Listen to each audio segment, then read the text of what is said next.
Estamos de volta e hoje estamos discutindo seleção para trainee específica para candidatos negros. É racismo reverso? No bloco anterior, a Luana colocou para a gente que o trabalho que a instituição dela vem fazendo, e a gente viu que a gente está amparado pela lei quando empresas como Magazine Luiza resolvem praticar ação afirmativa. E eu queria também ler aqui mais um dado do Instituto Ethos, talvez para poder a gente escurecer de uma vez que o problema existe, né? A gente precisa escurecer para que as pessoas entendam que o problema realmente existe, né? Segundo o Instituto Ethos, apenas 4,9% das cadeiras nos conselhos de administração das 500 empresas de maior faturamento do Brasil são ocupadas por pessoas negras. Entre os quadros executivos, os negros são 4,7% e na gerência apenas 6,3%. Ou seja, os números estão aí e eles não mentem, né?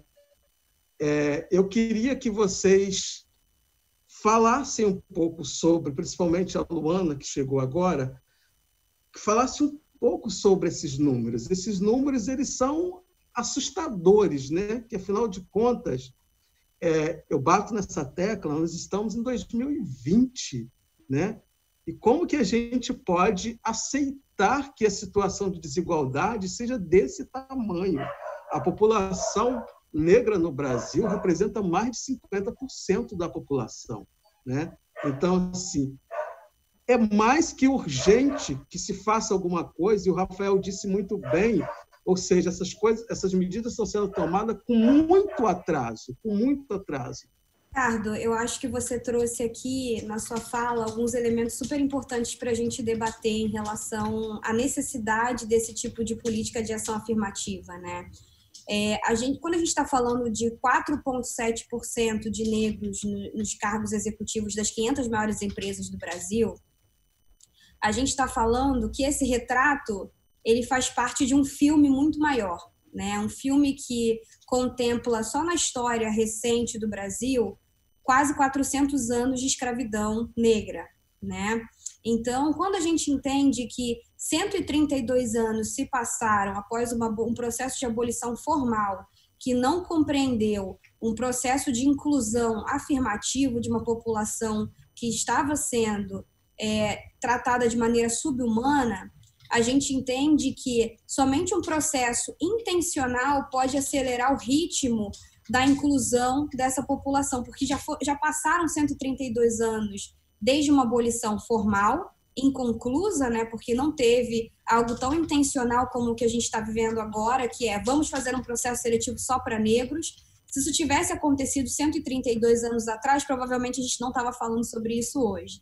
E o que a gente está tentando fazer aqui agora é acelerar esse processo, né? Porque essa foto que a gente tira hoje e vê, nossa, 132 anos após a abolição da escravatura, você tem uma população majoritária que ainda é subrepresentada nos cargos de liderança. É justamente pela falta de ações incisivas. Então, eu acho que o momento atual nos convida a tomar ações mais incisivas, a entender que a gente não pode chamar o que está acontecendo agora de racismo reverso. Por quê? Porque dentro desse filme da história que a gente falou, existiram e existem estruturas de poder, onde no Brasil a gente entende que a população branca tem o poder da caneta e a população negra, apesar de maioria, ainda não tem. Então a gente está falando de uma estrutura, né? E falar de racismo reverso seria entender como se o branco tivesse sido escravizado, não foi o caso. Então, a gente não pode falar sobre a reversão de uma estrutura, sendo que ela não aconteceu. Eu costumo dizer que falar sobre racismo reverso é como se você fosse falar sobre machismo reverso. Não existe mulheres coletivamente oprimindo homens, né? A gente está aqui falando de estruturas como o machismo e como o racismo que precisam de medidas afirmativas para que a gente possa criar oportunidades aí para populações que têm sido vulnerabilizadas historicamente e estruturalmente. Então, eu costumo dizer para muitas pessoas que a gente treina que, para além da foto da história, para você entender melhor a legalidade desse tipo de situação que está acontecendo com o Magalu e com a Baia, você precisa ver o filme da história. Então, a gente convida as pessoas a assistirem o filme da história, de uma história absolutamente injusta e que é ruim para todo mundo, não só para a população negra, né? Porque quando a população negra não performa bem socioeconomicamente, o Brasil não vai para frente. Você está falando da maioria do Brasil, que compõe uma população de mais de 118 milhões de pessoas. Então, se essa população não vai bem socioeconomicamente, se essa população está vulnerabilizada, se essa população está mais exposta a violências, todo mundo perde. Está todo mundo em situação de insegurança civil, está todo mundo em situação de precariedade, apesar de estarmos num país absolutamente rico e que poderia performar muito melhor. Tem uma pesquisa da PolicyLink nos Estados Unidos que diz que a igualdade racial poderia acrescentar 2 trilhões ao PIB. Isso só nos Estados Unidos, onde a população negra é minoria, versus aqui no Brasil. Então, quem sabe o nosso PIB poderia aumentar até muito mais que 2 trilhões se a gente tivesse mais igualdade racial. Espero que a gente esteja caminhando para isso e que processos como o da Magalu e Bayer, que são absolutamente respaldados por lei, se multipliquem.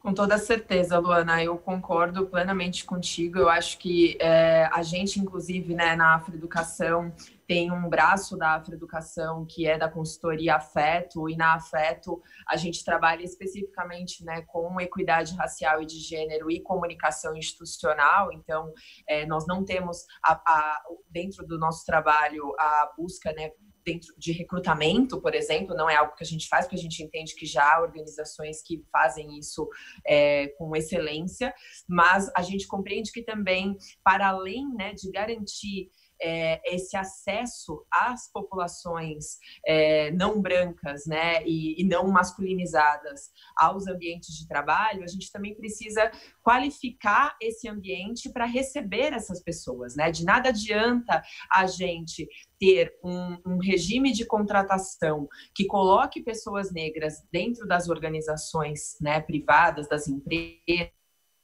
ou mesmo das organizações da sociedade civil, se esses ambientes reproduzirem as lógicas racistas que a estrutura e o sistema já impõem, né? Então, a gente também faz, né, sempre uma reflexão, e eu acho que isso também está totalmente conectado ao trabalho, né, que todos nós aqui realizamos e ao ativismo que todos nós defendemos, que é garantir, né, que esses ambientes estabeleçam políticas de ações afirmativas que transformem, né, o acesso a esses espaços, mas que depois, estando lá dentro, né, esses profissionais, essas profissionais possam se sentir respeitados e respeitadas no seu direito de existir a partir das suas diferenças. Porque muitas vezes também há uma inversão, né, quase como se a empresa dissesse, bom, a partir do momento que eu estabeleço esse recrutamento, acaba aqui a minha boa ação do dia, né? E a gente sabe que a branquitude, ela não tem limites, né? Como a gente costuma dizer dentro dos movimentos. Aí, depois do recrutamento, aí é que começa o processo, né? Exatamente. Então, acho que isso também é algo que precisa ficar muito forte, né?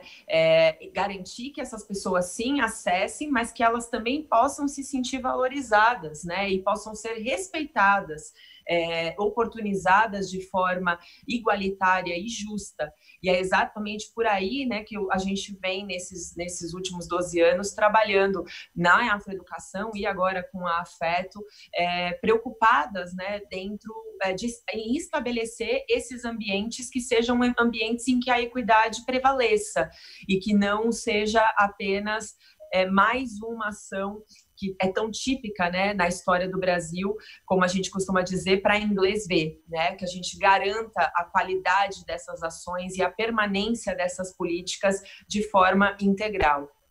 Ô, Rafael, eu queria que você fizesse, por gentileza, a sua intervenção e já fizesse as suas considerações finais, que a gente já está indo para o finalzinho do programa. Então, é com você. Bem, Ricardo, na verdade o que eu ia comentar é que os números que você trouxe agora nesse bloco em relação ao mercado de trabalho, eu concordo completamente com a Luana o quanto ele é um pedaço de uma realidade muito maior, né? Esses números que apresentam a desigualdade racial no mundo corporativo, eles estão absolutamente conectados com todos os demais números que já são públicos, são muito conhecidos em relação à desigualdade racial no Brasil. Quando a gente vai olhar os números na universidade, quando a gente vê as estatísticas do genocídio, do assassinato, dos homicídios no Brasil, quando a gente vai para a saúde, quer dizer, isso são vários fragmentos que vão compondo essa realidade, né, essa realidade absolutamente desigual, que forja a nação brasileira e que tem no racismo a sua base estruturante. E não é só de hoje que isso tem sido denunciado. Se a gente for pegar todos aqueles clássicos do pensamento social brasileiro, né, todos muito diferentes e a gente não concorda com todos eles, mas há muito tempo já está dito ali que o problema do Brasil no século XIX era a escravidão e que o problema do Brasil depois da escravidão era a integração, como foi dito aí por um intelectual, Florestan Fernandes, a integração do negro na sociedade de classe, né? Esse era o problema do Brasil. Agora, a Luana falou uma coisa que me chamou muito a atenção. 1888, que marca o fim legal da escravidão no Brasil, foi feito com uma lei que tem meia página. Essa lei, depois de 350 anos de escravidão, essa lei apenas escreveu assim: a partir de agora não tem mais escravidão, ponto. Nada mais foi feito, estava previsto nessa lei em relação à população egressa da escravidão e mesmo a população negra que naquele momento já não estava mais na condição de escravização.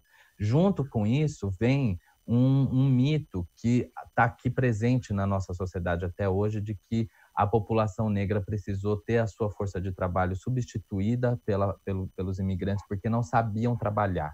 Então, esse mito da população negra como não adaptada ao trabalho livre, que se criou lá em 88 para justificar a manutenção da condição de exploração da população negra, ele persiste até hoje. E isso persiste em que medida? Quando a gente volta para esses números que você trouxe e vê que a população negra continua nos cargos com a mais baixa remuneração, cargos socialmente entendidos como desprezíveis, né? E reproduzindo essa lógica escravista. Então, o que isso é para a gente deixar muito claro mesmo, né? Aí a palavra é bem essa mesmo, que todas as vezes em que alguma política afirmativa, todas as vezes que alguma política reparatória for implementada, seja do ponto de vista político, social, econômico, ela sempre vai ter que lidar com esse tipo de reação de um setor privilegiado da sociedade brasileira, que não é a maioria da sociedade brasileira, mas que detém e concentra a maior parte da renda desse país, que somos nós, a população branca, né? E aí é preciso lembrar, o que é um privilégio? Um privilégio, ele é um direito negado, né? Só tem privilégio quem retira, né, o direito de outra pessoa. Porque um privilégio é um direito. Não deveria a contratação, o acesso à saúde, o acesso à educação, a manutenção da vida, a continuidade da vida, isso não é um privilégio, isso é um direito, né? Numa sociedade que se estabelece no Estado democrático de direitos, isso deveria ser um direito a todos. Como isso não é um direito, ele se transforma num privilégio. E é justamente contra esses privilégios que não só a população negra tem que se levantar, como tem se levantado historicamente no Brasil. É a população negra que protagonizou a luta contra os privilégios, mas é também a população branca que tem que se levantar, porque além de ser um problema e a razão do atraso do Brasil, o racismo, deveria ser moralmente inaceitável você ser um sujeito nesse mundo que tem como fundo da sua existência um direito negado a outra pessoa. Isso deveria ser moralmente inaceitável a todas as pessoas. Então, concordo com a Luana, com a Paola nesse sentido. A luta contra o racismo é uma luta protagonizada pela população negra, mas ela é uma luta da nação, deveria ser uma luta da sociedade brasileira, porque, inclusive em termos econômicos, o racismo é a causa do nosso atraso. Não tem democracia com racismo, como está sendo dito aí pela Coalizão Negra de Direitos, e não tem um país desenvolvido economicamente quando a maior parte da população é negra e está alijada dos seus direitos de existência e de subsistência.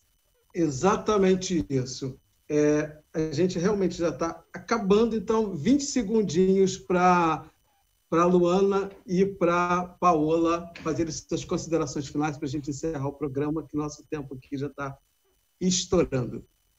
Bom, eu agradeço a oportunidade, convido, né, a quem nos assiste a acompanhar, né, as ações que a gente vem desenvolvendo na Afroeducação e na consultoria Afeto. Temos, inclusive, na Afroeducação, um diálogo que acontece semanalmente, que se chama Diálogos para Não Passar em Branco, fazendo uma reflexão crítica da branquitude, e eu acredito que é uma oportunidade bem interessante para que as populações brancas consigam, né, perceber como, de fato, serem aliadas nessa luta pela equidade racial no Brasil.